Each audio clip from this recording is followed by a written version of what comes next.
Facebook Business Manager WhatsApp yönlendirmesi nasıl yapılır? Buradan bir WhatsApp hesabı ekleyip veya yeni bir WhatsApp hesabı oluşturup yine işletme ayarlarındaki WhatsApp hesaplarından öncelikle buraya ekleyebiliriz hesabımıza. Tabii bunun için bir Business Manager, daha doğrusu WhatsApp Business olması gerekiyor. Yani kişisel WhatsApp'ı bağlayamıyoruz. İşletme WhatsApp olması gerekiyor. Mesela düzenle dedik.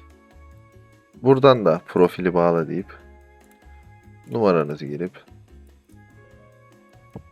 devam dedikten sonra WhatsApp kodu gelecek. Akabinde WhatsApp'ı buraya bağlamış olacaksınız ve direkt olarak Messenger veya Instagram'a değil WhatsApp'a yönlendiren reklamlarınızı aktif etme şansına erişeceksiniz. Böylece ne olacak? İnsanlar direkt olarak WhatsApp'a yönlenecek ve siz direkt iletişim kurma fırsatına sahip olacaksınız.